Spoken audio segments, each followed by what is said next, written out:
বাবার সাথে কৃষিকাজ শেষ করে বাড়িতে এসে দেখি অনেক মানুষ আমাদের এখানে। দেখি আমাদের গ্রামের মেম্বারও আছে। আমি মনে মনে চিন্তা করছি কি ব্যাপার, এত মানুষ এখানে কেন? আমি বললাম ঈশা, এই ঈশা। ঈশা বলল কি হয়েছে ভাইয়া? আমি বললাম এইদিকে আয় তো। ঈশা বলল কি হয়েছে? আমি বললাম আমাদের বাড়িতে এত মানুষ কেন? ঈশা বলল ভাইয়া তুমি শুনো নাই, বাবার কাছে নাকি মেম্বার 1,50,000 টাকা পায়। আমি বললাম কি এত টাকা? ঈশা বলল হুম ভাইয়া। আমি বুঝতেছি না এত টাকা কিভাবে। আমি বাহিরে এসে দেখি বাবা মেম্বার সাহেবকে বলছে আমাকে কয়েকদিন সময় দিন, আমি আপনার টাকা দিয়ে দিব। মেম্বার বলল কোনো সময় দেওয়া যাবে না, কালকের ভেতরে আমার টাকা চাই। যদি টাকা না পাই তাহলে তোমার এই বাড়িটা আমার নামে কাগজে লিখে দলিল করে দিবা। বাবা বলল দয়া করে আমাকে একটা মাস সময় দেন, আমি আপনার সব টাকা দিয়ে দিব। মেম্বার বলল অনেক সময় দিছি, আর একদিনও না। এই সবাই শুন, কালকে হয়তো আমার টাকা দিবে, নইলে ওর বাড়িটা আমার নামে করে দিবে। এই বলে চলে যায়। বাবা বারান্দায় বসে কান্না করছে, আর মা বাবাকে সান্ত্বনা দিচ্ছে। আসলেই আমি বাবাকে কখনো এভাবে কান্না করতে দেখি নাই। নিজের কাছে খুব খারাপ লাগছে। কি করব আমি কিছুই বুঝতেছি না। আমি বললাম আম্মু এত টাকা কিভাবে হলো? বাবা বলল বাবারে আমি অনেক আগে এই ঘর বাঁধার জন্য 50,000 টাকা নিয়েছিলাম, কিন্তু অভাবের কারণে দিতে পারি নাই। কিন্তু আজকে নাকি এই টাকা সুদে আসলে এত টাকা হয়ে গেছে। আমি এই কথা শুনে রুমে এসে বসে বসে ভাবতেছি এত টাকা তো আমি কোনোদিনই জোগাড় করতে পারবো না। কি করতে পারি? হাতের ফোনটা বিক্রি করলে হয়তো 10,000 টাকা হতে পারে, কিন্তু বাকি টাকা না। আর কিছু চিন্তা করতে পারছি না। রাতে মা ডেকে গেল খাবার খেতে, কিন্তু খেলাম না। রুমে শুয়ে শুয়ে চিন্তা করছি কিভাবে টাকা জোগাড় করব। কখন যে ঘুমিয়ে গেছি বলতে পারি না। সকালে যখন ঘুম ভাঙলো তখন শুনি আম্মু কান্না করছে। আমি তাড়াতাড়ি আম্মুর রুমে গিয়ে দেখি বাবার গলায় দড়ি ঝোলানো ফ্যানের সাথে, আর আমার মা বাবার পায়ে ধরে কান্না করছে। আমি ফ্যান থেকে বাবাকে ধরে বিছানার উপরে রাখলাম। আজকে কেন জানি মনে হচ্ছে আমাকে ছায়া দেওয়ার মতো কোনো মানুষ আর নেই। বাবাকে ধরে কতক্ষণ কান্না করলাম। বাবার কাফনের কাপড় সবকিছু রেডি করে বাবাকে কবরে রাখা হলো। আজকে এই টাকার জন্য আমার বাবা মারা গেছে। আমি ছাড়বো না কাউকে, সব কয়টাকে দেখে নিব। শুধু একটু সময়ের অপেক্ষা। আজকে প্রায় 3 দিন হয়। রাতে আমাদের বাসায় মেম্বার এসেছে। মেম্বার বলল রনি এদিকে আসো তো একটু। আমি বললাম জি আঙ্কেল বলেন। ভেতরে রাগে আমার শরীরটা ফেটে যাচ্ছে। মেম্বার বলল তোমার বাবা মারা গেছেন, আমি খুবই দুঃখ পাইছি। তোমার টাকাও দিতে হবে না, ঘরও দিতে হবে না, যদি আমার কথা মানো। আমি বললাম জি বলেন, কি করতে হবে আমাকে? শয়তানের সব সময় শয়তানি বুদ্ধি থাকে। মেম্বার বলল আমার মেয়েকে তোমার বিয়ে করতে হবে, তাহলে তোমার সব টাকা আমি মাফ করে দিমু। আম্মু বলল না না, আমার ছেলে এখন বিয়ে করবে না। আর আপনার মেয়েকে? ছি। মেম্বার বলল মুখ সামলিয়ে কথা বল। আমার মেয়েকে যে বিয়ে করবে ওর এটা ভাগ্য। আর টাকাগুলো তো মাফ দিতেছি, ভালো লাগতেছে না? এত টাকা দিতে পারবেন? আমি বললাম আমাকে একটু চিন্তা করতে দেন, আমি আপনাকে পরে জানাবো। মেম্বার বলল কোনো চিন্তা করা করি নাই, হয়তো টাকা দিবা, নইলে আমার মেয়েকে বিয়ে করবা। যাই করবা তাড়াতাড়ি বলো, আমার অনেক কাজ আছে। আমি বললাম এত টাকা আমি কই পাবো? বর্তমানে বিয়ের কথা বলি, পরে যা হবার তাই হবে। মেম্বার বলল কি হলো বলো। আমি বললাম জি আমি রাজি, আপনার কথায় আমি আপনার মেয়েকে বিয়ে করব। মেম্বার বলল তাহলে আমি আগামীকাল কিছু মুরব্বী নিয়ে এসে বিয়ের দিন তারিখ ঠিক করবো নে, তাহলে আজকে আমি উঠি। এই বলে চলে গেল। আম্মু বলল বাবা তুই এটা কি করলি? তোর বাবার জন্য তুই কুরবানি হতে চাস কেন? ঈশা বলল ভাইয়া তুই এই মেয়েকে বিয়ে করিস না, এই মেয়ের চরিত্র খারাপ। মাহি ছেলেদের সাথে যা ইচ্ছা তা করে বেড়ায়। আমি বললাম বোন বাদ দে, এসব হয়তো আমার কপালে লেখা ছিল।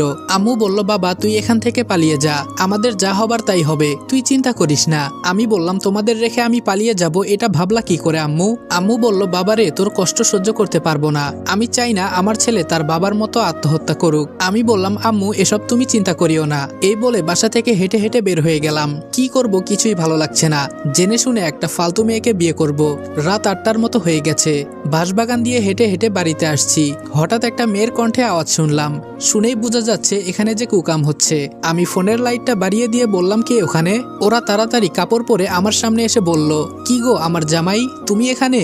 আমি বললাম এই নষ্টা মেয়ে, তুই আমাকে জামাই বলবি না। মেয়েটা হলো মাহি, মেম্বারের মেয়ে। রাসেল বলল ধুর ভাইয়া, 2 দিন পর এই জিনিস তো তুমি ব্যবহার করবা, আর একটু পরে আইতা, তবে সমস্যা নেই, বাড়িতে গিয়ে কাজ সেরে ফেলবো। আমি বললাম ছি, তোর মতো মেয়ের কোনো ইজ্জত নাই, শেষে কিনা চাচাতো ভাইয়ের সাথে।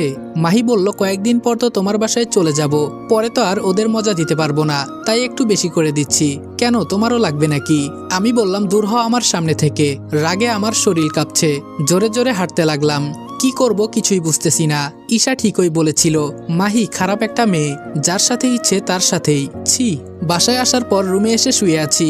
ঈশা বলল, ভাইয়া ঘুমিয়ে গেছো? আমি বললাম না, আয়। ঈশা বলল, ভাইয়া তুই মাহিকে বিয়ে করিস না, ও একটা খারাপ মেয়ে, আমার কথা বিশ্বাস কর ভাই। আমি বললাম, আমিও আজকে ওই সামনের বাঁশবাগানে ওর চাচাতো ভাইয়ের সাথে পাইছি, তুই সত্যি বলেছিলি। কি করব বল, এত টাকা তো আমি দিতে পারবো না। ঈশা বলল, ভাইয়া তুই কিছু একটা কর। আমি বললাম, কান্না করিস না, আমি দেখতেছি কি করা যায়। ঈশা বলল, ভাইয়া আমি কি কলেজে ভর্তি হব না? আমি বললাম, হবি তো, তুই চিন্তা করিস না, আর কয়েকটা দিন যাক, পরে আমি দেখতেছি। আম্মু বলল, কি রে তোরা খেতে আয়। ঈশা বলল, চল ভাইয়া, মা ডাকছে। আমি বললাম, আমি খাবো না রে, মনটা আজকে বেশি ভালো না। ঈশা বলল, চল বলছি, আমি তোরে খাইয়ে দিব। আমি বললাম, না রে বোন, খাবো না। ঈশা বলল, না গেলে মার খাবি, চল বলছি। ঈশা আমাকে ধরে নিয়ে খাইয়ে দিতে লাগলো। আসলেই একটা বোন থাকা মানে ভালোবাসার কোনো শেষ নেই। আম্মু হেসে বলল, দেখো ভাই বোনের কি ভালোবাসা।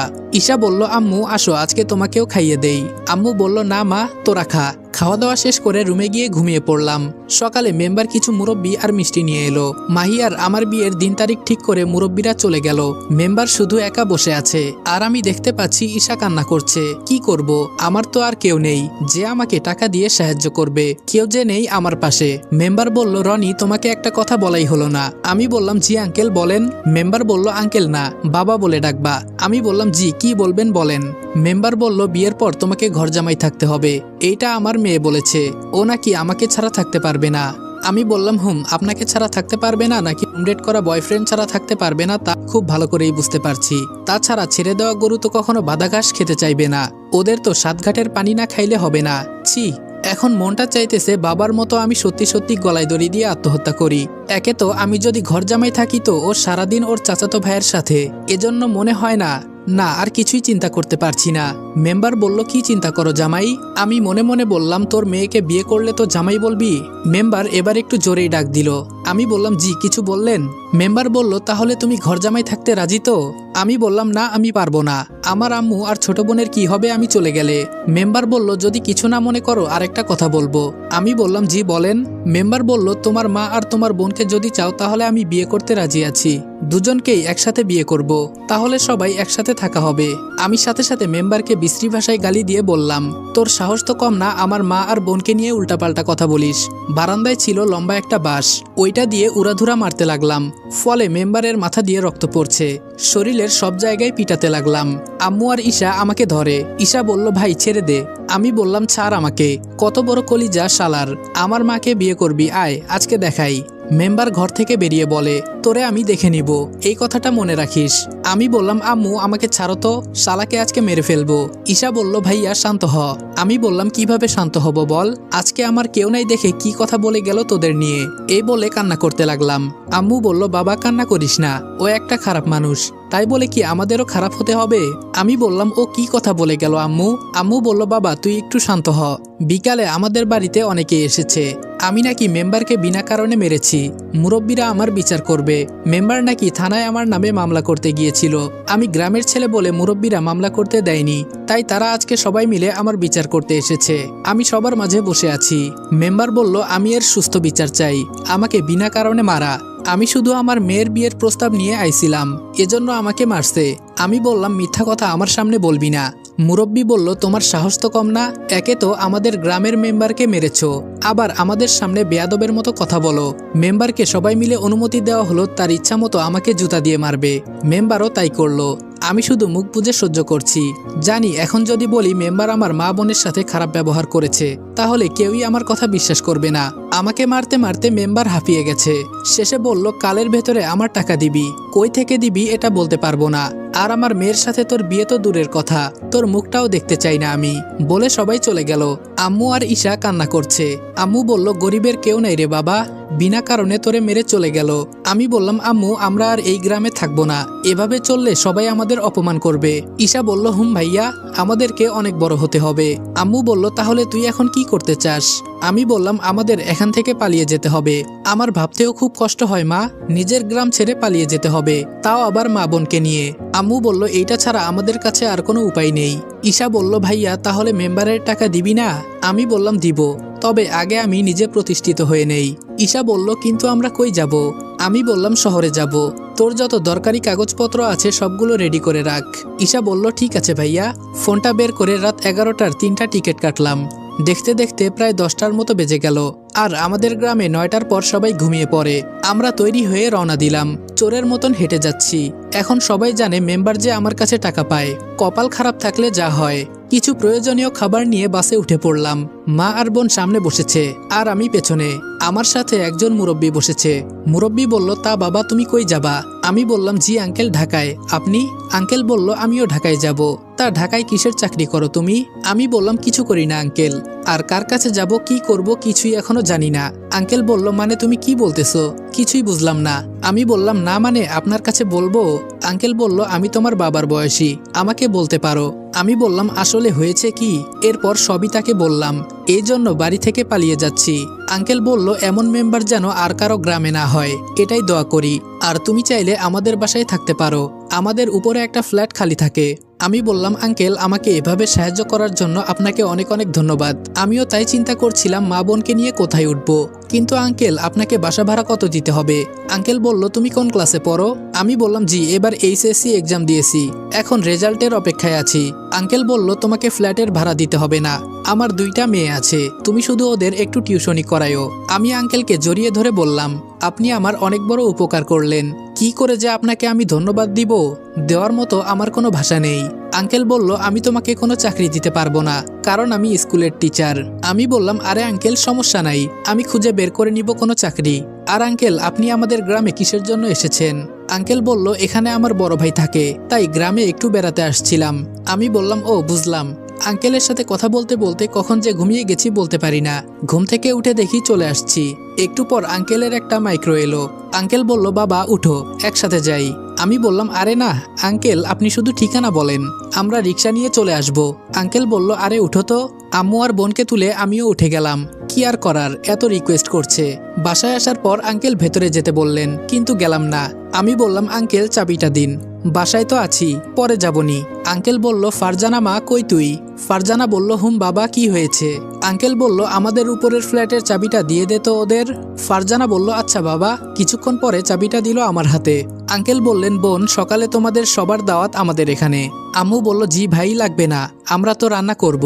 আঙ্কেল বলল, না না তা হবে না, আসতে হবে কিন্তু। আম্মু বলল, আচ্ছা। উপরে উঠে তালা খুলে ভেতরে ঢুকলাম। ঘরটা অন্ধকার হয়ে আছে। বাতি অন করতেই ঈশা বলল, ওয়াও ভাইয়া বাসাটা কি সুন্দর। আমি বললাম, পছন্দ হয়েছে তোর? ঈশা বলল, অনেক অনেক পছন্দ হয়েছে ভাইয়া। আম্মু বলল, কিন্তু তুই কিভাবে কি করলি কিছুই বুঝলাম না। আমি বললাম, উনি আর আমি একসাথে বাসে বসে আসছি, আর আঙ্কেলের কাছে সব বলেছি। সব শুনে উনি এখানে নিয়ে আসছে, আর বাসা ভাড়াও দিতে হবে না, উনার 2 মেয়েকে টিউশনি করাবো। আম্মু বলল, আমাদের সাথে উপরওয়ালা আছে। আমি বললাম, এখন ঘুমাও, সকালে সবকিছু রেডি করব। বিছানায় গিয়ে ঘুমিয়ে গেলাম। ফোনে সকাল 7টার অ্যালার্ম দিয়ে দিলাম, যদি হঠাৎ ঘুম থেকে না উঠতে পারি। সকালে ফোনের শব্দে ঘুম ভেঙে গেল। বাসা থেকে যখন বের হব তখন দেখি আঙ্কেল দাঁড়িয়ে আছে। আঙ্কেল বলল, কই যাও বাবা এত সকাল সকাল? আমি বললাম, জি আঙ্কেল একটু বাজার করতে যাব। আঙ্কেল বলল, আমিও যাব, আসো তাহলে একসাথেই যাই। আঙ্কেল আর আমি বাজারের উদ্দেশ্যে রওনা দিলাম। আসলে আমার কাছে জমানো 30,000-এর মতো টাকা ছিল, এগুলো জমা করে রাখছিলাম। তবে বাহিরে আমার কোনো চাকরি করতে হবে, না হলে টাকার সমস্যা হয়ে যাবে। বাজার শেষ করে আবার বাসার উদ্দেশ্যে হাঁটতেছি। আঙ্কেল বললেন, রনি তোমাকে একটা কথা বলতে চাই, জানি তোমার পড়াশোনা অনুযায়ী এই কথাটা বলা ঠিক না। আমি বললাম, জি আঙ্কেল বলেন। আঙ্কেল বললেন, আমার পরিচিত একজনের দোকানে একটা লোক লাগবে, সকালে আমাকে ফোন করে বলেছে আমি তোমাকে দিতে চাই। আমি মনে করি আপাতত তোমার এই চাকরিটা করা উচিত। আমি বললাম, অবশ্যই করব আঙ্কেল। বেতনের কথা হয়েছে? আঙ্কেল বলল, হুম 10,000 টাকা দিবে। আমি বললাম, চলবে আঙ্কেল। আঙ্কেল বলল, তাহলে আমি কি ফোন করে বলবো? আমি বললাম, জি বলেন, কালকে থেকে আমি আসব। আর আপনি এত তাড়াতাড়ি আমাকে আপন করে নিলেন, আপনার এই ঋণ আমি কোনোদিন শোধ করতে পারবো না। আঙ্কেল বলল, আরে বাবা এমন করে বলো না, তুমি তো আমার ছেলের মতোই। আমি বললাম, আঙ্কেল আজকে রাত থেকে আপনার মেয়েদের আমি পড়াবো। আঙ্কেল বললেন, আচ্ছা। বাসায় এসে আম্মুর কাছে বাজারগুলো দিলাম। আমি বললাম, আম্মু আমার চাকরি হয়ে গেছে, আর এসবের পিছনে আঙ্কেলের হাত আছে। আম্মু বলল, উনি খুব ভালো মানুষ। আমি বললাম, হুম আম্মু, নইলে দেখো তো আমার জন্য কত কিছুই করছেন। আচ্ছা আম্মু, ঈশা কই? আম্মু বলল, দেখ এখনো পড়ে পড়ে ঘুমাচ্ছে। আমি বললাম, থাক, বেচারি কখনো রাত জাগে নাই, একটু ঘুমাক, এখন তুমি ডাক দিও না। অনেক সময় হয়ে গেল, আমি বসে বসে ফোন টিপছি। হঠাৎ শুনি দরজায় কলিং বেল বাজতেছে। আমি বললাম ঈশা দেখ তো কে এসেছে। ঈশা বলল যাইতেছি। ঈশা দরজা খুলতেই দেখলো একটা মেয়ে দাঁড়িয়ে আছে। ঈশা বলল কে আপু, আপনাকে তো চিনতে পারলাম না। মেয়েটা বলল জি আমার নাম মিতু, আমি বাড়িওয়ালার বড় মেয়ে। আমি মনে মনে চিন্তা করছি যাক বাবা, এ তো দেখি অনেক বড় মেয়ে, তার মানে ফারজানাকে আর মিতুকে পড়াতে হবে। ঈশা বলল আপু আমার নাম ঈশা। মিতু বলল কি আপু আপু বলছো, তুমি তো আমার বড়। ঈশা বলল না আপনি আমার থেকে বড়। মিতু বলল তুমি কোন ক্লাসে পড়ো? ঈশা বলল কলেজে ভর্তি হব। মিতু বলল আমি এই বছর এসএসসি দিব, সেই হিসেবে তুমি আমার বড়। ঈশা বলল হুম। মিতু বলল তাহলে ফ্রেন্ড? ঈশা হাত মিলিয়ে বলল অবশ্যই, আমি বসে বসে সব দেখছি। মিতু বলল আন্টি কই? ঈশা বলল আম্মু তো ভেতরে রান্না করছে। মিতু বলল তা বললে কি হবে, আমাদের বাসায় যেতে হবে এখন। ঈশা বলল তুমি যাও আমরা আসছি। মিতু বলল তুমি কি তুই করে বলবা, আর আমি সবাইকে নিয়ে একসাথে যাব। ঈশা একটু হেসে বলল আচ্ছা তুই করেই বলবো, ভাইয়া আম্মুকে ডাক দে। মিতু বলল তাহলে কি এটা তোমার ভাই? ঈশা বলল হুম। মিতু বলল খুব কিউট তো। আমি সবাইকে নিয়ে নিচে গেলাম, আন্টিকে সালাম দিলাম। আম্মু আন্টির সাথে ভেতরে চলে গেল। আমি আর আঙ্কেল সোফায় বসে কথা বলছি। একটু পর সব রেডি হয়ে গেলে সবাই মিলে খেতে বসলাম। আঙ্কেল বললেন ফারজানা আর মিতু আজকে রাত থেকে রনি তোদের পড়াবে। ফারজানা বলল আচ্ছা বাবা। মিতু আস্তে করে বলল আমি তো তাই চাই। হঠাৎ আমার নজর পড়ল টিভিতে, একজন মেয়ে মন্ত্রীকে নিয়ে নিউজ বলতেছে। মেয়ে মন্ত্রীর পিক এত সুন্দর দেখে আমার বুকে কেমন জানি ধুকধুক করছে। এত সুন্দর মেয়ে আমি কখনো দেখি নাই। মনে মনে এক বস্তা ক্রাশ খাইলাম। আবার নিজের মাথায় নিজে চাপড় মেরে বললাম ফালতু চিন্তা করে লাভ নাই, উনি একজন মন্ত্রী, আমাদের মতো সামান্য মানুষ নিয়ে তিনি চিন্তা করবেন না। আঙ্কেল বললেন টিভিতে নিউজ দেখো, উনি নতুন মন্ত্রী হয়েছে, কিন্তু কয়েকদিন পর সামনে থেকেই দেখতে পারবা উনি কিছুদিন পর ফারজানাদের স্কুলে আসবে। আমি বললাম এত অল্প বয়সে মন্ত্রী, বিষয়টা বুঝলাম না। আঙ্কেল বললেন যারা এসবের পিছনে লেগে থাকে তাদেরই হয়, বড় কথা হলো তুমি যেটা করতে চাও সেটার পেছনে তোমায় সময় দিতে হবে। আমি বললাম হুম আঙ্কেল ঠিক কথা বলেছেন। খাবার খেয়ে বাসায় চলে এলাম। আমি বললাম ঈশা এইদিকে আয় তো। ঈশা বলল হুম ভাইয়া বল। আমি বললাম মিতুর সাথে কথা বলে দেখিস তো, কোন কলেজে ভর্তি হলে তোর ভালো হবে। ঈশা বলল আচ্ছা ভাইয়া। রাতে পড়ানোর জন্য আঙ্কেলের বাসায় গেলাম। কলিং বেল বাজতেই আন্টি দরজা খুলে দিল। আন্টি বলল আসছো তুমি বাবা? আমি বললাম জি আন্টি। আন্টি আমাকে পড়ার ঘর দেখিয়ে দিলেন। আমি আন্টির দেখানো রুমে গিয়ে দেখি দুই বোন মিলে ফোনে লুডো খেলছে। আমাকে দেখে তাড়াতাড়ি ফোন রেখে দিল। ফারজানা বলল আসসালামু আলাইকুম স্যার, কেমন আছেন? আমি গিয়ে একটা চেয়ার টেনে বসে বললাম ওয়ালাইকুম আসসালাম, এই তো আলহামদুলিল্লাহ ভালো, তোমরা কেমন আছো? ফারজানা বলল ভালো স্যার। আমি বললাম মিতু তুমি কথা বলো না কেন? মিতু বলল ভাবতেছি আপনাকে কি বলে ডাকবো। আমি বললাম ভাইয়া বলতে পারো। মিতু বলল আমি ভাইয়া বলে ডাকতে পারবো না। আমি বললাম তোমার যা খুশি ইচ্ছে তাই ডাকিও। এখন বলো তুমি কোন ক্লাসে পড়ো? মিতু বলল এই তো স্যার এবছর মেট্রিক পরীক্ষা দিব। আমি বললাম আচ্ছা ফারজানা তুমি? ফারজানা বলল আমি পিএসসি পরীক্ষা দিব। আমি বললাম তাহলে তো দুই বোন আজকে থেকে ভালো করে পড়তে হবে। মিতু বলল স্যার এত পরে কি হবে, শেষে তো। আমি বললাম এই চুপ করো, যত সব ফালতু চিন্তা মাথায় রাখো, এইসব বাদ দিয়ে বই বের করো। মিতু বলল আচ্ছা। আমি ফারজানা আর মিতুকে পড়িয়ে বুঝতে পারলাম তেমন ভালো ছাত্রী না, বুঝেনি তো বড়লোকের মেয়ে, টাকার কোনো অভাব নেই, মাস্টার একটার বদলে 5টা রেখে দিবে। আমি বাসায় এসে রাতে ডিনার করে ঘুমিয়ে গেলাম। সকালে রেডি হয়ে দোকানে চলে গেলাম। আমার মতো আরো একটা ছেলে দোকানে কাজ করে। প্রথম দিন তেমন একটা কাজ করায়নি, তবে বুঝতে পারলাম মালিক খুব ভালো মানুষ। আর আমার সাথে যে ছেলেটা কাজ করে তার নাম ফাহিম, আমার মতোই গ্রাম অঞ্চল থেকে এসেছে। রাতে কাজ শেষ করে যখন বাসায় যাব, ফাহিম বলল তোমার বাসা কোথায়? আমি বললাম এই তো সামনে। তোমার? ফাহিম বলল তোমার বিপরীত দিকে। আমি বললাম ও আচ্ছা, তুমি কি একা থাকো নাকি? ফাহিম বলল না, আমার কিছু ফ্রেন্ডের সাথে থাকি। আমি বললাম এই দোকানে কতদিন হলো কাজ করো তুমি? ফাহিম বলল অনেক দিন হয়ে গেছে, তবে মালিক খুব ভালো, এজন্য যাই নাই। আমি বললাম হুম আমিও তাই বুঝতে পারলাম। আমি বললাম আচ্ছা তাহলে আজকে যাই। ফাহিম বলল আচ্ছা বাই। আমিও বাড়ির দিকে রওনা দিলাম। সামনে একটা ফুচকার দোকান দেখতে পেলাম। আমি ফুচকার দোকানে গিয়ে ঈশার জন্য ফুচকা কিনে আবার বাসার দিকে যাচ্ছি। তবে আমি দোকানে বেশি রাত থাকি না। আঙ্কেল আগেই বলেছে আমি এত রাত পর্যন্ত থাকতে পারবো না, আমার টিউশনি আছে। সর্বোচ্চ 8টা পর্যন্ত দোকানে থাকি, পরে মিতুদের টিউশনি পড়াই। বাসায় এসে মিলিকে ফুচকা দিয়ে মিতুদের বাড়িতে চলে গেলাম। এভাবে চলে গেল এক সপ্তাহ। আজকে শুক্রবার, তাই সকালে একটু ঘুমিয়ে 9টার দিকে উঠলাম। ফ্রেশ হয়ে নাস্তা করলাম। নাস্তা শেষে সোফায় বসে আছি। ঈশা বলল ভাইয়া কি করিস? আমি বললাম এই তোরে বোন বসে আছি, কেন কিছু বলবি? ঈশা বলল হুম ভাইয়া। আমি বললাম আচ্ছা বল কি বলবি? ঈশা বলল মিতুর সাথে আমার কথা হয়েছে, ওদের স্কুলের পাশে একটা কলেজ আছে, ওইটা খুবই ভালো। মিতু বলেছে ওইটাতে ভর্তি হলে খুব ভালো হবে, আর মিতুও পরে ওই কলেজেই ভর্তি হবে। আমি বললাম আচ্ছা তুই যেখানে ভালো মনে করিস সেখানেই যা, কোন দিন ভর্তি হবি? ঈশা বলল আমি বলছি বলেছিলাম কি কালকে ভর্তি হতে, কিন্তু আমি বললাম আচ্ছা যা কালকে ভর্তি হ, সকালে আমার কাছ থেকে টাকা নিস। ঈশা বলল কিন্তু ভাইয়া তুই তো এখনো মাসের বেতন পাস নাই। আমি বললাম এসব চিন্তা তোর করতে হবে না, তুই শুধু ভালো করে পড়। ঈশা বলল আচ্ছা ভাইয়া। আম্মু বলল তোর বুঝি খুব কষ্ট হচ্ছে রে বাবা, আজকে তোর বাবা থাকলে হয়তো এমন হতো না। আমি বললাম আরে আম্মু এসব কথা বাদ দাও তো। আম্মু বলল আচ্ছা আমি বাসনগুলো রেখে আসি। এই বলে আম্মু রান্নাঘরের দিকে চলে গেল। আমি বসে বসে ভাবছি যা টাকা ছিল সব টাকা খরচ হয়ে গেছে, এখন টাকা কোথায় পাবো। ফাহিমকে ফোন দিলাম। ফাহিম বলল হুম বন্ধু বল। আমি বললাম আমার ফোনটা বিক্রি করে দিতে পারবি? ফাহিম বলল কেন, তুই ফোন বিক্রি করে কি করবি? আমি বললাম আমার মাসের বেতন এখনো অনেক দেরি আছে, এইদিকে আমার ছোট বোন কলেজে ভর্তি হবে, তাই কিছু টাকার দরকার ছিল। ফাহিম বলল আমি আজকে একটু ঘুরতে যাইতেছি, তোর বিকাশ নাম্বার বল, বিকালে আমি টাকা পাঠিয়ে দিব। আমি বললাম না রে লাগবে না, আমি টাকা জোগাড় করে ফেলবো। ফাহিম বলল যা বলছি তাই কর। আমি বললাম অনেক অনেক ধন্যবাদ বন্ধু, বেতন পেয়ে আগে তোর টাকা দিয়ে দিব।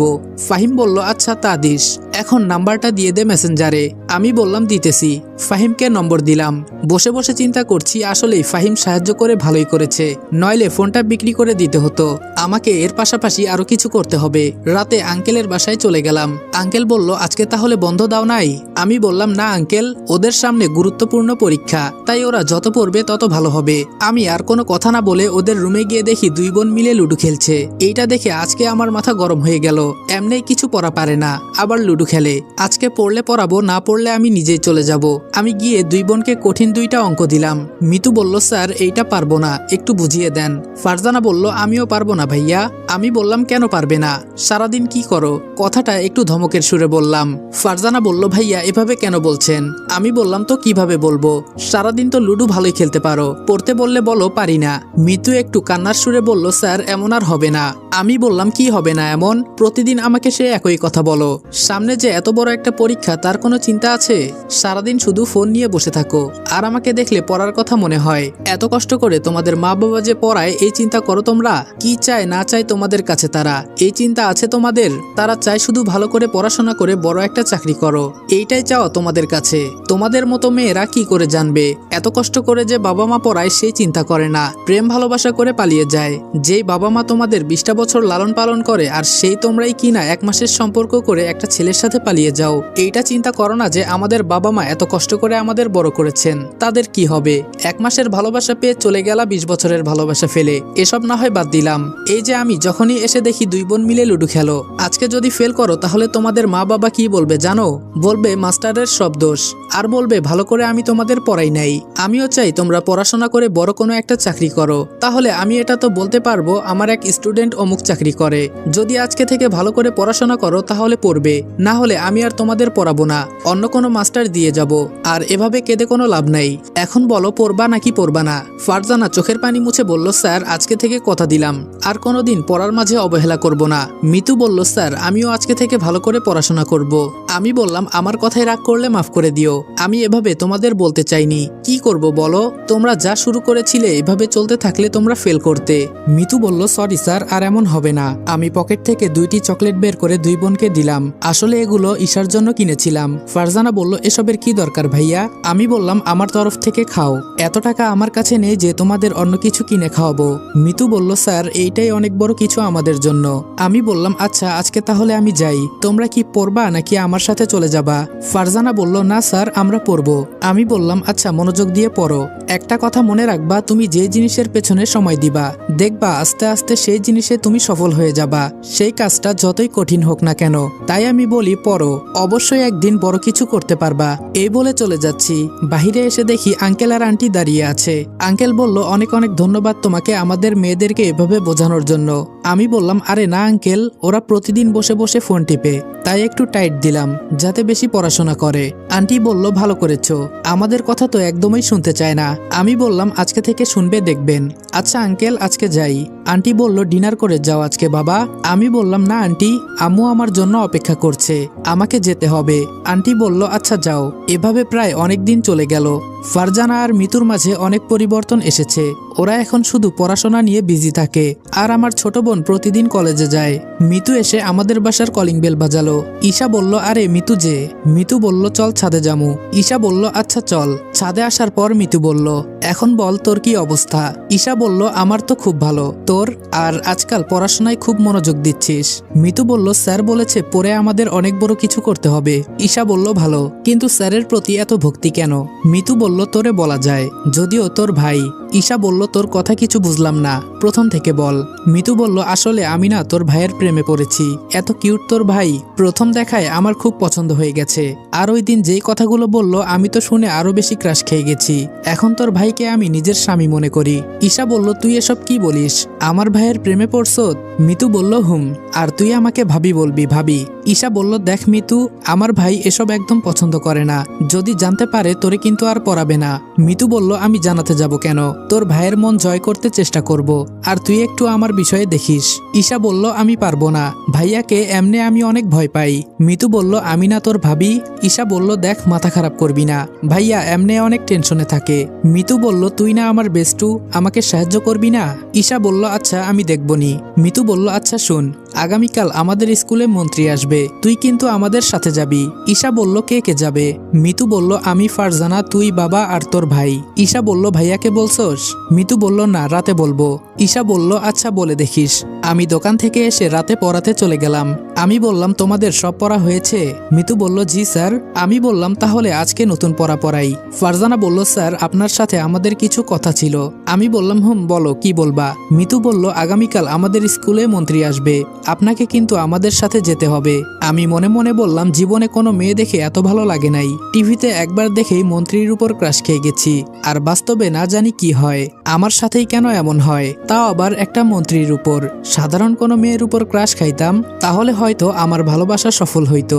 ফারজানা বলল, কি চিন্তা করেন স্যার? আঙ্কেল বলল, তোদের স্যার যাবে, তোদেরকে বলতে হবে না। আমি বললাম, আরে আঙ্কেল আপনি যে। আঙ্কেল বলল, আমিও এই কথাই বলতে আসছিলাম। আমি বললাম, কিন্তু আঙ্কেল আমাকে যে দোকানে যেতে হবে। আঙ্কেল বলল, একদিন না গেলে কিছুই হবে না, আমি বলবো নে। আমি বললাম, আচ্ছা আঙ্কেল। মিলিদের কিছুক্ষণ পরিয়ে চলে গেলাম। সকালে রেডি হয়ে সবার সাথে রওনা দিলাম। স্কুলে গিয়ে দেখি খুব সুন্দর করে সবকিছু সাজানো হয়েছে। বুঝেনি তো, মন্ত্রী আসবে বলে কথা। মিতু বলল, জানু আমার সাথে আসো। আমি বললাম, কি বললা? মিতু বলল, স্যার বলছি। আমি বললাম, ওহ তাই বলো। ঈশা আস্তে করে বলল, এই কি বলিস এসব? মিতু বলল, আমার স্বামীকে আমি যা পারি বলবো, তোর কি? ঈশা বলল, তোর বাবা আছে সামনে, ভয় হয় না তোর? মিতু বলল, ভয় পেলে ভালোবাসা হয় না। ঈশা বলল, বোন তুই চুপ কর। আমি বললাম, কি ফুসফুস করিস তোরা? ঈশা বলল, কিছু না ভাইয়া। আমাদের সবার সামনে নিয়ে আঙ্কেল বসালো।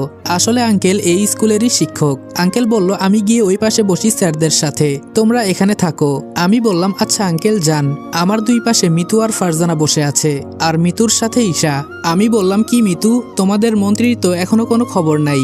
আচ্ছা ওনার নাম কি? মিতু বলল, ওনার নাম তিশা। ওই তো উনি এসে গেছে। অনেকগুলো গাড়ি এসেছে, বুঝতে পারলাম সবগুলো মন্ত্রীর বডিগার্ড হিসেবে এসেছে। সবাই ফুল দিয়ে বরণ করছে, যার কারণে মন্ত্রীর চেহারা দেখা যাচ্ছে না। মন্ত্রী যখন মঞ্চে উঠলো দেখে তো আমি অবাক, নতুন করে ক্রাশ খাইলাম। এত সুন্দর মানুষ কিভাবে হয়? আমার চোখগুলো মনে হচ্ছে জ্বলে যাচ্ছে। বুঝলাম না এটা কেন হচ্ছে। আমি তাও মন্ত্রীর দিকে এক দৃষ্টিতে তাকিয়ে আছি। হঠাৎ মনে পড়লো আমার পাশে তো আমার বোন আর ছাত্র আছে, তাই তাড়াতাড়ি মাথাটা নিচে দিলাম। আমার শুধু এখন তিশাকে দেখতে ইচ্ছা করছে। দেখেছেন, মন্ত্রীর নাম ধরেও বলে ফেলেছি। কি করব বলেন, এত সুন্দর দেখতে। কখন যে কি বলছি বলতেই পারি না। কি করা যায়? মন্ত্রীর দিকে যদি এভাবে তাকিয়ে থাকি তাহলে শুধু দেখতেই থাকবো, পরে আমার কোনো হুঁশ থাকবে না। পরে বোন আর মিতুরা বলবে ক্রাশ খেয়েছি। এই তো মনে পড়েছে, লাইভ দেখবো এখান থেকে, তাহলেই তো হয়। ফোনটা অন করে লাইভ দেখতে লাগলাম। আপনারা অবাক হচ্ছেন তাই তো, মন্ত্রীকে সামনে রেখে লাইভ দেখছি কেন?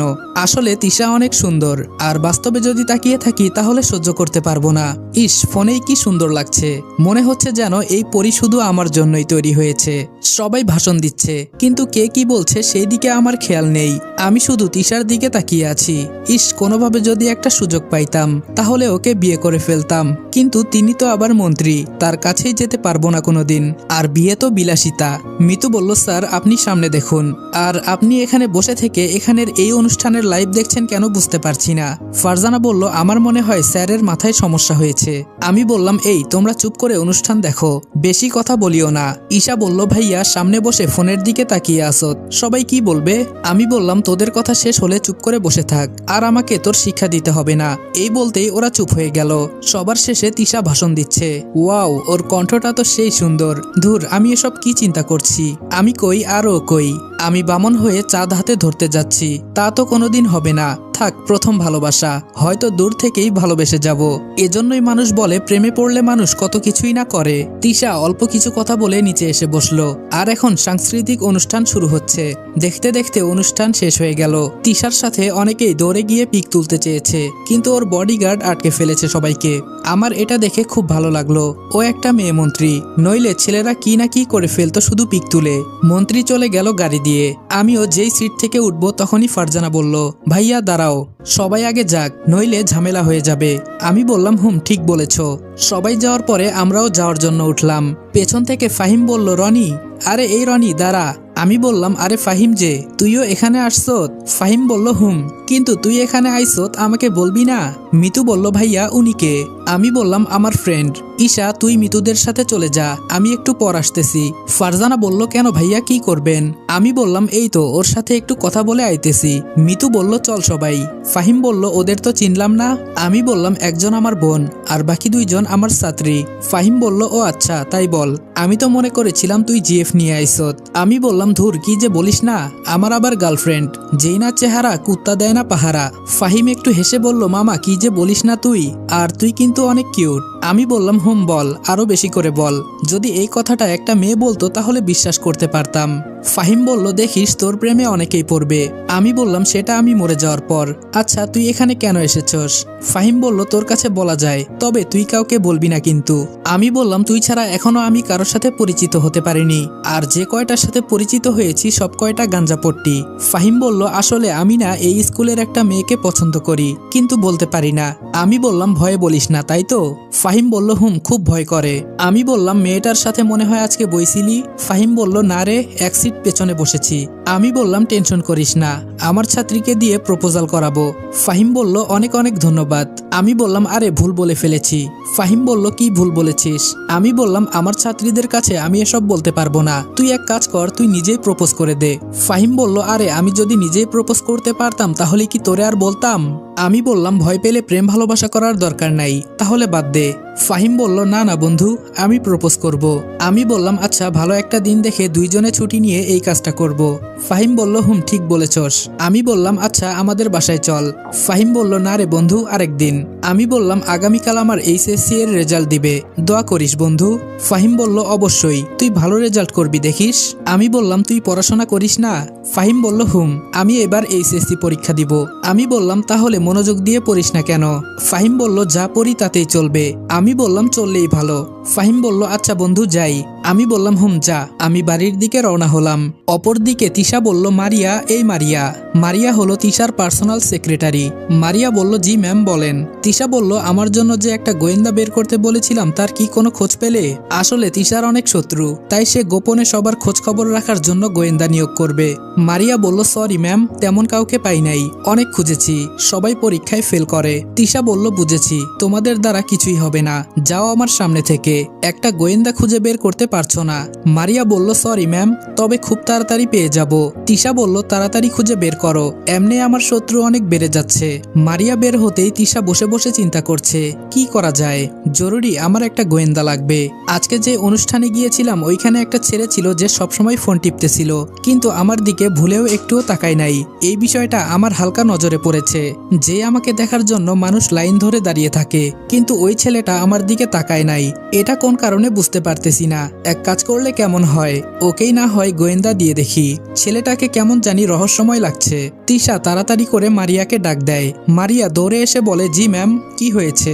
তিশা বলল, আমরা আজকে যে অনুষ্ঠানে গিয়েছিলাম সেখানে আমাদের সামনে একটা ছেলে বসেছিল। মারিয়া বলল, অনেক ছেলে বসেছিল ম্যাম, আপনি কার কথা বলছেন? তিশা বলল, ওই যে একটা ছেলে বসে বসে ফোন টিপতেছিল না। মারিয়া বলল, জি ম্যাম, এই কথাটা আপনাকে আমি বলতে চেয়েছিলাম। ওর এত বড় সাহস কিভাবে হয় যে আপনার সামনে বসে আপনার দিকে ছেলেটা একবারও তাকায় নাই, শুধু ফোন টিপে গেছে। আমি এই বিষয়টা খেয়াল করেছি, আপনাকে আমি বলতে চেয়েছিলাম কিন্তু আমি মনে করেছি এই ছোট বিষয়ে আপনি নাক গলাবেন না, তাই বলি নাই। কিন্তু হঠাৎ তিশা বলল ওই ছেলেকে খুঁজে বের করো। মারিয়া বলল কেন ম্যাম? তিশা বলল এত কথা বলতে বলেছি, তোমাকে যা করতে বলেছি তাই করো। মারিয়া বলল জি ম্যাম, কালকের ভেতরেই খুঁজে বের করব। তিশা বলল যত তাড়াতাড়ি সম্ভব। মারিয়া বলল জি ম্যাম। আম্মুর ডাকে ঘুম থেকে উঠলাম। আম্মু বলল কিরে রনি, সেই অনুষ্ঠান থেকে এসেই কোনো খাবার খেলি না। আমি বললাম আম্মু খিদে নাই।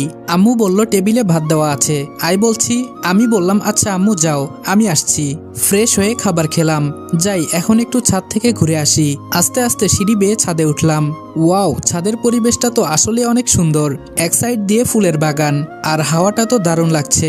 প্রতিদিন এখানে আসতে হবে, মাগার সময়ই তো নাই। মিতু বলল কি করেন স্যার? আমি বললাম ওহ মিতু। মিতু আমার পাশে দাঁড়িয়ে বলল জি স্যার। আমি বললাম এই যেখানে সেখানে স্যার বলবা না। মিতু বলল তাহলে রনি বলে ডাকি। আমি বললাম দেখো আমি তোমার থেকে বড়, আর আমাকে ভাইয়া বলে ডাকতে পারো। মিতু বলল আমি ভাইটাই বলতে পারবো না। আমি বললাম তাহলে কি বলবা? মিতু আস্তে করে বলল জামাই বলি। আমি বললাম এই কি বললা, একটু জোরে বলো। মিতু বলল রনি যা বলবো। আমি বললাম ও এটা আবার কি নাম? মিতু বলল রনি যা মানে রনি ভাইয়া। আমি বললাম ও আচ্ছা তাই বলো। মিতু বলল আপনি যে এত বোকা আজকে জানতে পারলাম। আমি বললাম তা তোমার পরীক্ষার প্রস্তুতি কেমন? মিতু বলল ধুর স্যার এসব বাদ দেন, আপনাকে একটা কথা বলতে পারি যদি অনুমতি দেন। আমি বললাম হুম বলো কি বলবা। মিতু বলল মাইন্ড করতে পারবেন না কিন্তু। আমি বললাম আচ্ছা বলো, আমি কোনো মাইন্ড করব না। মিতু বলল আপনার কি কোনো জিএফ আছে? মিতু বলল আপনার কি গার্লফ্রেন্ড আছে স্যার? আমি বললাম তুমি এসব জেনে কি করবা? মিতু বলল আমি না আপনার স্টুডেন্ট, আপনার সম্পর্কে আমি কি কিছু জানতে পারি না? আমি বললাম তাই বলে এসব কেউ জিজ্ঞেস করে? মিতু বলল আমি করি। স্যার এখন বলেন প্লিজ। আমি বললাম এত করে যেহেতু বলছো তাহলে শুনো, আমার কোনো গার্লফ্রেন্ড নাই। মিতু বলল সত্যি স্যার? আমি বললাম হুম। মিতু একটু খুশি হয়ে বলল ইয়াহু। আমি বললাম আমার গার্লফ্রেন্ড নাই দেখে তোমার খুশি হওয়ার কারণ কি বুঝতে পারলাম না। মিতু মিনমিন করে বলল আপনি তো আমার ভালোবাসা, আপনার গার্লফ্রেন্ড নাই তো আমার লাইন ক্লিয়ার। আমি বললাম এই মিতু কি মিনমিন করছো? মিতু বলল আচ্ছা স্যার আমাকে সুন্দর লাগছে না? আমি বললাম হুম। আসলে এতক্ষণ খেয়াল করি নাই যে মিতু শাড়ি পরে আসছে। এক কথায় অসাধারণ লাগছে তোমাকে। মিতু বলল হুম অসাধারণ বললেই হলো, এটা বলতে পারেন না তোমাকে আমার বইয়ের মতো লাগছে? ধন্যবাদ স্যার। আমি বললাম আগে তো বলছিল স্যার ডাকবা না, এখন আবার স্যার ডাকছো? মিতু বলল আমি যখন খুশি যা পারি তাই ডাকবো। আমি বললাম তোমার সাথে এত কথা বলতে পারবো না। মিতু বলল স্যার আমি কিছু প্রশ্নের উত্তর জানতে চাই। আমি বললাম হুম বলো কি জানতে চাও। মিতু বলল আচ্ছা স্যার আইবি থেকে ভি বাদ দিলে কি হয়? আমি বললাম এটা তো খুবই সিম্পল, আই থাকে। মিতু বলল লাভেরিয়া থেকে এরিয়া বাদ দিলে তাহলে কি থাকে? আমি বললাম লাভ থাকে। মিতু বলল আর ইউরোপ থেকে রোপ বাদ দিলে কি থাকে? আমি বললাম ইউ থাকে। মিতু বলল এখন বাদ দিয়ে যে শব্দগুলো ছিল সেগুলো প্রথম থেকে বলেন তো, দেখি আপনার মনে আছে কিনা। আমি বললাম ওই প্রথম শব্দ আই, তারপর লাভ, পরে ইউ, সব মিলিয়ে আই লাভ ইউ। মিতু বলল আই লাভ ইউ টু রনিজা। আমি বললাম এই কি সব উল্টাপাল্টা প্রশ্ন করো, আবার বলো আই লাভ ইউ টু, এসবের মানে কি? তুমি এখনো পিচ্চি মেয়ে, এখনো মুখ টিপ দিলে দুধ পড়বে। সে আসছে উল্টাপাল্টা কথা বলতে। মিতু বলল দেখেন স্যার আমি একদম পিচ্চি না। আমি বললাম পিচ্চি বলে আবার পিচ্চি না, এখনো তো দুধের দাঁত পড়ে নাই। মিতু বলল দেখেন তো পড়েছে কি পড়ে নাই। এই বলে তার মুখটা আমার একদম কাছে নিয়ে আসলো। মিতুর এই ব্যবহারে আমি অবাক হয়ে গেলাম। আর মিতুর মুখ একদম আমার মুখের সামনে, কেউ দেখলে মনে করবে আমরা লিপকিস করছি। ফারজানা বলল কি করিস আপু তোরা? ফারজানার কথা শুনেই মিতু আমার কাছ থেকে দূরে সরে গেল। মিতু বলল আসলে আমার চোখে কি জানি পড়েছিল, এইটা স্যারকে দেখাইতেছিলাম। আমি মনে মনে বললাম কি ব্যাপার মিথ্যা বলল কেন? আর মিতুর ব্যবহার তো আমি কিছুই বুঝতে পারছি না। মিতু আমার কাছে কি চায়? ধুর এসব চিন্তা করে আমার লাভ নাই। আমি যাই, তোমরা দুই বোন মিলে কথা বলো। ফারজানা বলল স্যার আপনি একটু থাকেন, আমরা একটু আড্ডা দেই। আমি বললাম না আমার কাজ আছে, এই বলে নিচে চলে গেলাম। ফারজানা বলল আপু মিথ্যা বলবি না, তুই স্যারের সাথে কি করছিলি? মিতু বলল তোরে মিথ্যা বলবো কেন, সত্যি আমার চোখে কি জানি পড়েছিল। ফারজানা বলল চোখে কিছু পড়লে চোখ লাল থাকবে, কিন্তু তোর চোখ তো কিছুই হয় নাই। মিতু মনে মনে বলল এই রে ধরা খেয়ে গেলাম। আরে না হয়েছে কি? ফারজানা বলল দেখ আপু সত্যি কথা বল, আমি মিথ্যে একদমই পছন্দ করি না। মিতু বলল আমি না স্যারকে ভালোবেসে ফেলেছি। ফারজানা বলল কি বলিস, তোর মাথা খারাপ হয়ে গেছে? মিতু বলল হুম সত্যি আমি স্যারের প্রেমে পড়েছি। ফারজানা বলল কিন্তু ভাইয়া মেনে নিবে তোকে? মিতু বলল এই জন্যই তো এত কিছু করছি। ফারজানা বলল হুম দুলাভাই খুব কিউট আছে। মিতু বলল আচ্ছা নিচে চল, অনেকক্ষণ এখানে দাঁড়িয়ে আছি, এখানে থাকতে আর ভালো লাগছে না। ফারজানা বলল আমি থাকলে ভালো লাগবে কিভাবে? স্যার থাকলে ঠিকই ভালো লাগতো। আম্মু বলল রনি এই রনি। আমি বললাম হুম আম্মু এত ডাকছো কেন? আম্মু বলল তোর রেজাল্টের খবর কি? আমি বললাম কালকে দিবে। আম্মু বলল রেজাল্ট পাওয়ার পর কোথায় ভর্তি হবি? আমি বললাম আম্মু একটু চিন্তা ভাবনা করে দেখি। রাতে মিতুদের পড়াতে চলে গেলাম। প্রতিদিনের মতো পড়াচ্ছি। মিতু আজকে আমার সামনে বসেছে আর ফারজানা সাইটে। হঠাৎ আমার পায়ে কে জানি পা দিয়ে ঘষতেছে। আমি ফারজানার দিকে তাকিয়ে দেখি মনোযোগ দিয়ে পড়ছে। মিতুও মনোযোগ সহকারে পড়ছে। তাদের এসবের কোনো খেয়াল নাই। কিন্তু আমার পা ঘষছে কে? এখন আমার ভীষণ রাগ হচ্ছে। ঘষতে ঘষতে একেবারে আমার প্যান্টের ভেতরে পা নিয়ে যাচ্ছে। রাগে আমার মুখ লাল হয়ে যাচ্ছে। এত বড় সাহস কার হলো? নিচেও আবার তাকাতে পারছি না। আমি বললাম এই তোমরা দুই বোন বলো তো, একটা মানুষের শরীরে পা কয়টা? রাগের মাথায় কথাটা বললাম। এইটা বলতেই পাটাকে সরিয়ে ফেললো। ফারজানা বলল হঠাৎ এই প্রশ্ন করছেন কেন স্যার? আমি বললাম যা বলতে বলেছি তাই বলো। মিতু বলল কেন স্যার, একটা মানুষের শরীরে তো দুইটা পা থাকে। আমি বললাম আর দুইটা মানুষের শরীরে মোট কয়টা পা থাকে? মিতু বলল 4টা পা। আমি বললাম মনে করো একটা পা আমি কেটে ফেলেছি, তাহলে এখন কয়টা পা থাকবে? ফারজানা বলল স্যার দুইটা পা থেকে একটা পা কেটে ফেললে একটা পা থাকবে, তাই না আপু? মিতু বলল ইয়ে মানে স্যার। আমি বললাম এখন মনোযোগ দিয়ে পড়ো, এসব যাতে আর না হয়। মিতু বলল স্যার আমি একটু আসতেছি। আমি বললাম কোথায় যাবা পড়া রেখে? মিতু বলল স্যার ভেতর থেকে যাবো আর আসবো। আমি বললাম আচ্ছা যাও। একটু পর মিতু হাতে করে কি জানি নিয়ে আসলো। মিতু বলল স্যার নেন, এইটা আপনার জন্য আমি রান্না করেছি। আমি বললাম কি রান্না করেছো? মিতু বলল স্যার নুডলস। আমি বললাম খেতে পারবো তো? মিতু বলল স্যার আপনি কি মনে করেছেন আমি রান্না করতে পারি না? আমি বললাম আচ্ছা বাদ দাও, তোমরা খাবা না? ফারজানা বলল আমরা অনেক আগেই খাইছি স্যার, এখন আপনি খান। আমি খেয়ে বুঝতে পারলাম অনেক ভালো হয়েছে। মিতু বলল ভালো হয়েছে স্যার? আমি বললাম অনেক অনেক ভালো হয়েছে, তুমি তো দেখি খুব সুন্দর রান্না করতে পারো। মিতু বলল বিয়েটা করেন আরো ভালো করে রান্না করব। আমি বললাম কিসের বিয়ে? মিতু বলল আরে স্যার বলছিলাম এই নুডলস তো বিয়ে বাড়িতে রান্না করে, তাই না? আমি বললাম বিয়ে বাড়িতে নুডলস রান্না করে তোমাকে কে বলেছে? মিতু বলল তাহলে কি রান্না করে? যাক বাবা শুনে নাই তাহলে। আমি বললাম তোমার বাবাকে জিজ্ঞেস করিও বলবেনি, আর তোমার ব্যবহার আমি ঠিক বুঝতে পারছি না, আস্তে আস্তে কেমন জানি হয়ে যাচ্ছ তুমি। মিতু বলল কেন স্যার কি করেছি আমি? আমি বললাম এত কথা বলতে পারবো না, আজকে আমি আসি। এই বলে আমি চলে গেলাম বাসায়। ফারজানা বলল কি রে আপু, তুই তো আজকে ধরা খেয়ে গেছিলি, আর স্যার এমন অদ্ভুত প্রশ্ন করছিল কেন? মিতু বলল আমি পা দিয়ে ঘষছিলাম। ফারজানা বলল ওহ এজন্যই, তোর কি এটা করা ঠিক? মিতু বলল কি ঠিক কি না ঠিক এটা তোকে বলতে হবে না। ফারজানা বলল তাহলে প্রপোজ করে দে। মিতু বলল পরীক্ষার পর, না হলে পড়াতে আসবে না। সকালে ঘুম থেকে উঠে ফ্রেশ হয়ে খাওয়া দাওয়া করে দোকানে চলে গেলাম। ফাহিম বলল কি খবর রনি? আমি বললাম এই তো ঠেলাগাড়ির মতো, তোর? ফাহিম বলল ভালো। আমি বললাম আজকে না আমাদের বেতন দেওয়ার কথা ছিল, কিন্তু মালিক কই আজকে? ফাহিম বলল আজকে আসবে না, কোথায় জানি গেছেন উনি। আমি বললাম তাহলে আজকে দুইজনই থাকতে হবে। ফাহিম বলল হুম। আমি বললাম ফাহিম আমার মাথায় একটা বুদ্ধি আইছে। ফাহিম বলল কি বুদ্ধি? আমি বললাম তোর গার্লফ্রেন্ডের ফেসবুক আইডি সার্চ দে, তাহলেই তো হয়ে যায়।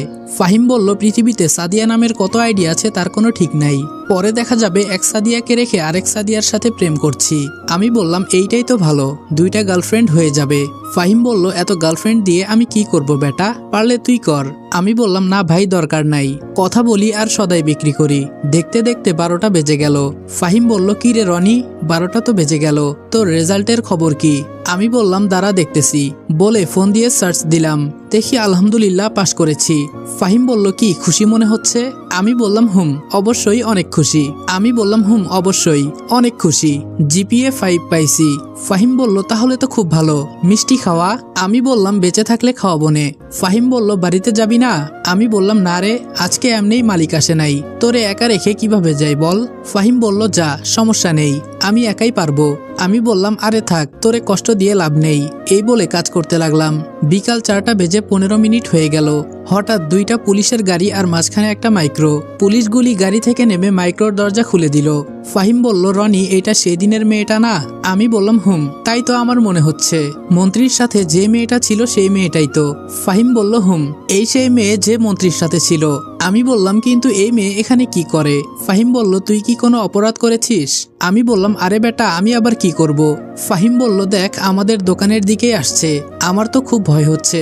বলতে বলতে দোকানে এসে গেল। ফাহিম ভয়ে ভয়ে বলল আসসালামু আলাইকুম ম্যাম, কিছু লাগবে? মারিয়া বলল, ওয়ালাইকুম আসসালাম। লাগবে দেখেই তো আসছি। মারিয়ার সাথে পুলিশ দাঁড়িয়ে আছে। আমি বললাম, জি ম্যাম, কি লাগবে বলেন, আমরা দেওয়ার চেষ্টা করব। মারিয়া বলল, তোকে লাগবে, চল। আমি বললাম, কি বলছেন ম্যাম? মারিয়া বলল, বললাম না তোরে লাগবে, চল আমার সাথে। আমি মনে মনে চিন্তা করছি, ওই দিন বসে বসে ফোন টিপছিলাম দেখে কি আমাকে ধরে নিয়ে যাবে? আমি বললাম, ম্যাম আমাকে মাফ করে দেন, দয়া করে আমাকে পুলিশে দিবেন না। আমার মা আর বোনের আমি ছাড়া কেউ নেই। মারিয়া বলল, এত কথা বলিস কেন? সাথে আসতে বলেছি, এখন আসবি নাকি তুলে আনতে হবে? ফাহিম কানে কানে বলল, কি রে মামা, তুই কি কিছু করেছিস? আমি বললাম, সেই দিন অনুষ্ঠানে বসে ফোন টিপছিলাম, মন্ত্রীর দিকে একবারও তাকিয়ে দেখি নাই, এই জন্যই মনে হয়। ফাহিম বলল, ম্যাডাম মাফ করে দেওয়া যায় না, আমরা গরিব ঘরের ছেলে। মারিয়া বলল, সেই কখন থেকে দেখছি কথা বলে যাচ্ছিস। আরে বলছি তো তোর কিছু হবে না, যাবি আর চলে আসবি। আমি বললাম, সত্যি তো ম্যাম? মারিয়া বলল, সময় নষ্ট না করে এখন চল। আমি দোকান থেকে বের হলাম, মারিয়ার সাথে মাইক্রোতে বসলাম, সাথে সাথে মাইক্রো চলতে লাগলো। আমি বললাম, কিছু মনে না করলে একটা কথা বলতে পারি ম্যাম? মারিয়া আমার দিকে চেয়ে বলল, বল। আমি বললাম, আমাকে কোথায় নিয়ে যাচ্ছেন ম্যাম? মারিয়া বলল, ম্যাডাম বলছে তোরে নিয়ে যেতে। আমি বললাম, ওই যে মেয়ে মন্ত্রী যার সাথে আপনি থাকেন। মারিয়া বলল, মেয়ে মন্ত্রী কি রে? সম্মান দিয়ে কথা বল, ম্যাডাম বলবি ম্যাডাম। আমি বললাম, ঠিক আছে, কিন্তু কেন আমাকে তার কাছে নিয়ে যাচ্ছেন? মারিয়া বলল, কি জন্য তোরে ডাকছে আমি বলতে পারবো না। মনে মনে বলল, বলে দিলে তুই পরে যেতে চাইবি না। আমি বললাম, আচ্ছা আপনার নাম কি ম্যাম? মারিয়া বলল, নাম দিয়ে কি করবি? আমি বললাম, কোনো সময় বিপদে পড়লে যদি আপনার নাম বলে বাঁচতে পারি তাহলে তো ভালোই হয়।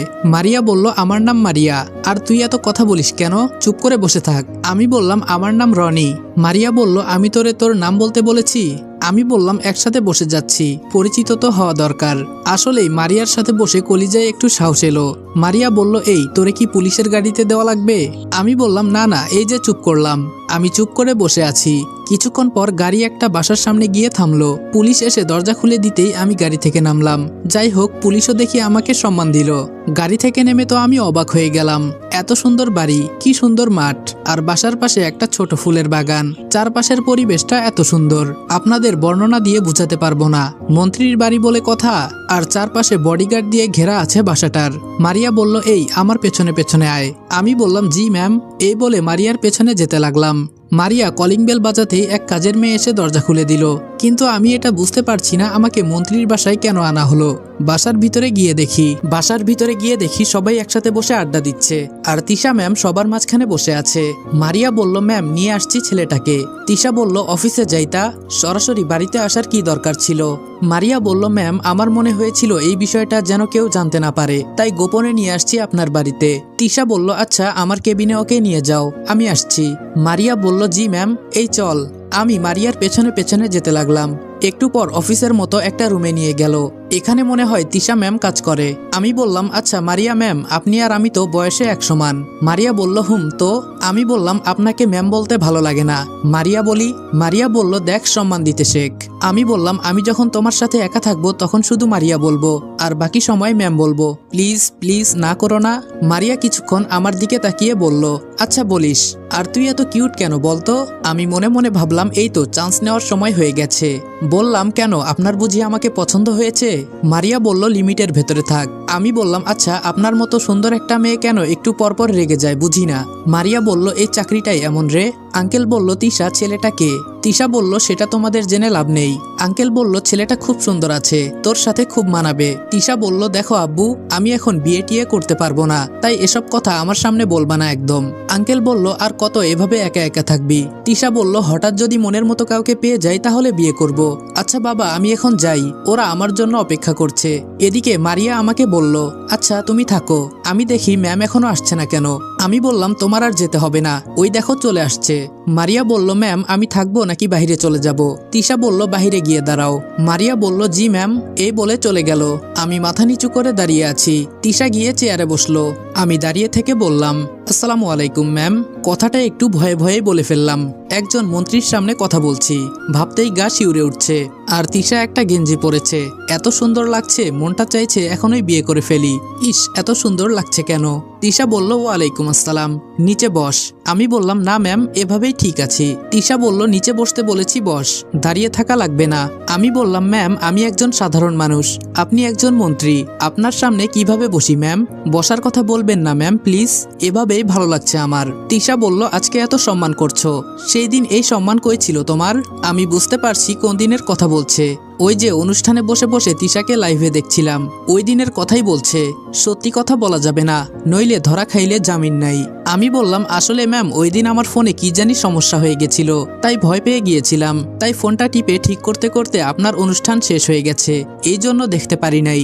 আর আমি গরিব ঘরের ছেলে তো ম্যাম, আমার আরেকটা ফোন কেনার মতো সামর্থ্য নাই। তিশা বলল বুঝতে পারলাম, আচ্ছা এখন বলো তোমার নাম কি? আমি বললাম জি ম্যাম, রনি। তিশা বলল কারো সামনে নাম বলতে হলে সম্পূর্ণ নাম বলতে হয়, জানো না? আমি বললাম আসলে ম্যাম আমার খুব ভয় লাগছে। তিশা বলল ভয় পাওয়ার কিছুই নেই, তুমি নির্ভয়ে কথা বলো। আমি বললাম জি ম্যাম, আমার সম্পূর্ণ নাম মোহাম্মদ রেদওয়ান হাসান রনি, আর আমার পরিবারে মা আর বোন আছে, বাবা নেই, আর আমি একটা ছোট্ট দোকানে কাজ করি। তিশা বলল বুঝতে পারলাম, তোমাকে এখানে কি কারণে নিয়ে আসছি জানো? আমি বললাম না ম্যাম, কেন আমাকে এখানে নিয়ে আসছেন আমি কি জানতে পারি? তিশা বলল অবশ্যই, তোমাকে আমার গোয়েন্দার জন্য রাখা হবে, মানে আমার কে কে শত্রু সবকিছু তোমাকে গোপনে খবর রাখতে হবে, পারবা তো? আমি বললাম জি ম্যাম অবশ্যই, কিন্তু এসব কিভাবে করতে হয় আমি তো কিছুই জানি না। তিশা বলল সব তোমাকে শিখিয়ে দেওয়া হবে, আর কেউ যাতে বুঝতে না পারে তুমি আমার জন্য কাজ করতেছো। আমি বললাম জি ম্যাম, তবে আমি কি দোকানের চাকরি ছেড়ে দিব? তিশা বলল অবশ্যই। আমি বললাম আচ্ছা ম্যাম। তিশা বলল টাকা নিয়ে চিন্তা করো না, 50,000 টাকা মাসে তোমাকে দেওয়া হবে। আমি মনে মনে বললাম এই চাকরি তো আমার বাপদাদা 14 গোষ্ঠী করবে, আমার তো টাকাই দরকার, আর ক্রাশের সাথে কাজ করার মজাই আলাদা, চোখে তো দেখতে পারবো। তিশা বলল আমি আবারও বলছি, তুমি যে আমার জন্য কাজ করবা এই কথাটা যেন কেউ জানতে না পারে, এমনকি তোমার আপনজন না। আমি বললাম জি ম্যাম, আপনি নিশ্চিত থাকতে পারেন, কেউই জানতে পারবে না। হঠাৎ আমার নজর পড়ল তিশার মুখের দিকে। তিশা কথা বলার সময় অনেক সুন্দর লাগে, এখন তো আরো কাছে থেকে দেখছি, ইস ওর মতো যদি একটা মেয়েকে বিয়ে করতে পারতাম তাহলে জীবনে আর কিছু লাগতো না। তিশা বলল এখন তুমি যেতে পারো, আর কালকে ঠিক 9টায় এই জায়গায় থাকবে, তোমাকে সবকিছু শিখিয়ে দেওয়া হবে। আমি বললাম জি ম্যাম। আমি আস্তে আস্তে রুম থেকে বের হতেই কে জানি ডাক দিল। আঙ্কেল বলল এই ছেলে এই দিকে আসো। আমি মাথা নিচু করে ওই দিকে গেলাম। আমি বললাম আসসালামু আলাইকুম আঙ্কেল, কেমন আছেন? আঙ্কেল বলল ওয়ালাইকুম আসসালাম, আমি ভালো আছি, তুমি কেমন আছো বাবা? আমি বললাম জি আঙ্কেল, আমিও ভালো আছি। আঙ্কেল বলল তোমার নাম কি? আমি মনে মনে বললাম আগের মতো আর ভুল করব না। আঙ্কেল আমার নাম মোহাম্মদ রেদওয়ান হাসান রনি। আঙ্কেল বলল ভালো নাম, তোমার বাবা কি করে? আমি বললাম জি আঙ্কেল, আমার বাবা নেই, উনি মারা গেছেন। আঙ্কেল বললেন সরি, আমি বুঝতে পারি নাই, তুমি মন খারাপ করিও না বাবা। আমি বললাম আরে আঙ্কেল সমস্যা নেই। আঙ্কেল বলল এখন তুমি যেতে পারো। তিনি মনে মনে বললেন একে দিয়েই চলবে। আমি বললাম জি আঙ্কেল, এই বলে বেরিয়ে পড়লাম। বাইরে গিয়ে দেখি মারিয়া দাঁড়িয়ে আছে। আমি বললাম ওই মারিয়া কি করস? মারিয়া আমার দিকে চোখ বড় করে তাকিয়ে আছে। আমি বললাম সরি মারিয়া ম্যাম। মারিয়া বলল ম্যাম কি বলছে তোরে? আমি বললাম বলছে আপনার সাথে নাকি আমার বিয়ে করিয়ে দিবে। মারিয়া বলল আমাকে ভয় হয় না তোর? এই যে এত বডিগার্ড দাঁড়িয়ে আছে, এদের যদি বলি সবাই তোরে ধরে নিয়ে যাবে। আমি বললাম আপনার মতো ভালো একটা মেয়ে এমন করতেই পারে না। মারিয়া বলল আচ্ছা আমি যাই, ম্যাম মনে হয় আমাকে ডাকছে। আমি বললাম কোথায় যাবেন? আমাকে বাসায় কে নামিয়ে দিয়ে আসবে? মারিয়া বলল কেন, তুই একা একা চলে যা। আমি বললাম তাহলে আমার যাওয়ার টাকা দিন, আমি চলে যাই। মারিয়া বলল বাবা এই নে, এখানে 200 টাকা আছে, এখন আমার সামনে থেকে যা, পুরা মাথা খেয়ে ফেলেছিস।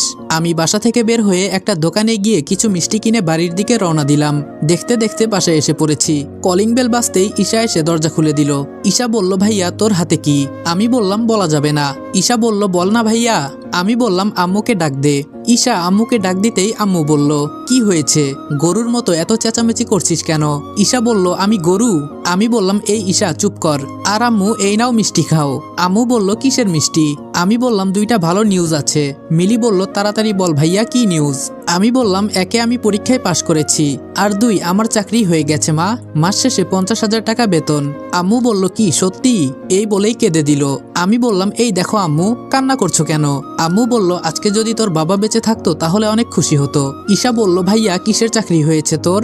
আমি বললাম সেটা বলা যাবে না, তবে অন্য কিছু চিন্তা করবি না, আমি কখনো খারাপ পথে টাকা ইনকাম করব না। ঈশা বলল আমি জানি তো আমার ভাইয়া কত ভালো। রাতে মিতুদের পড়াতে চলে গেলাম। প্রতিদিনের মতো খুব সুন্দর করে পড়াচ্ছি, কারণ সামনে ওদের পরীক্ষা। হঠাৎ আমি খেয়াল করলাম মিতু কেমন করে আর চোখে আমার দিকে তাকিয়ে আছে। আমি তাকাতেই আবারও নিচে তাকায়। আমি বললাম কি মিতু, আমার দিকে এভাবে তাকিয়ে আছো কেন? মিতু বলল, কই স্যার, আমি তো বইয়ের দিকে তাকিয়ে আছি। আমি বললাম, আজকে প্রথমবার বলে কিছু বললাম না, দ্বিতীয়বার যেন এমন না হয়, মনে রাখিও। মিতু কোনো কথা বলে না, আর ফারজানা শুধু মুচকি হাসছে। ওরা দুই বোন যে কখন কি করে কিছুই বুঝি না। পড়া শেষ করে বাইরে এসে দেখি আঙ্কেল সোফায় বসে আছে। আমি বললাম, আঙ্কেল আপনার সাথে আমার কিছু কথা ছিল। আঙ্কেল বললেন, হুম বলো। আমি বললাম, আঙ্কেল আসলে আমি দোকানের চাকরিটা করতে পারবো না, আমার অন্য জায়গায় চাকরি হয়ে গেছে। আঙ্কেল বললেন, সেটা তো খুব ভালো কথা, কিন্তু কিসের চাকরি হয়ে গেছে এত তাড়াতাড়ি? আমি বললাম, আসলে আঙ্কেল আমি যেখানে চাকরি করি এটার মালিক আমাকে না করেছে বলার জন্য, কয়েকদিন পর ওই কোম্পানি সবার সামনে আসবে। মিথ্যা বললাম। আঙ্কেল বললেন, আচ্ছা আমি বলবো না দোকানের মালিককে। আর তোমার 1 মাসের বেতন কি দিয়েছে? আমি বললাম, না আঙ্কেল, আজকে দেওয়ার কথা ছিল। আঙ্কেল বললেন, আচ্ছা আমি বলবো না, তুমি কোনো চিন্তা করিও না। আমি বললাম, ধন্যবাদ আঙ্কেল। এই বলে বাসায় চলে গেলাম। হয়তো আপনারা ভাবছেন এত টাকা বেতনের চাকরি করব তাও কেন টিউশনই বাদ দেই না। আসলে যিনি আমার বিপদের সময় পাশে ছিলেন তার কথা তো আর ভুলতে পারি না। আর বড় কথা হলো আমার তো আর বাসা ভাড়া দিতে হয় না, এই টিউশনিতেই চলে যায়। রাতে খেয়ে ঘুমিয়ে গেলাম। তবে সকালে যখন ঘুম ভাঙে ভাঙে অবস্থা, তখন মনে হলো কে জানি আমার মাথা টিপে দিতেছে। আমারও অনেক ভালো লাগছিল, তাই শুয়ে আছি। হয়তো আমার মা, না হলে আমার বোন মাথা টিপে দিচ্ছে, এই মনে করে শুয়ে আছি। কিন্তু হঠাৎ আমার ঠোঁটের উপর কিস করতেই আমি লাফিয়ে উঠলাম, কিন্তু সামনে কাউকে দেখতে পেলাম না। কি ব্যাপার? তাহলে এতক্ষণ এখানে কে ছিল? নাকি স্বপ্ন দেখছিলাম? ধুর, কিছুই বুঝতে পারছি না। নাকি সকাল সকাল আমার মাথায় খারাপ হয়ে গেছে। ঠোঁটে হাত দিয়ে দেখি হাতে লিপস্টিক লাগানো, তার মানে এখানে সত্যি সত্যি কেউ এসেছে। আয়নার সামনে গিয়ে ঠোঁটের লিপস্টিক মুছে নিলাম। বাথরুমে গিয়ে ফ্রেশ হয়ে বাহিরে এসে দেখি আম্মু, মিতু, ঈশা, ফারজানা সবাই একসাথে নাস্তা করছে। কি ব্যাপার? আজকে দেখি সবাই একসাথে নাস্তা করছে, তার মানে আমার রুমে কেউ গিয়েছিল। জিজ্ঞেস করব নাকি করব না?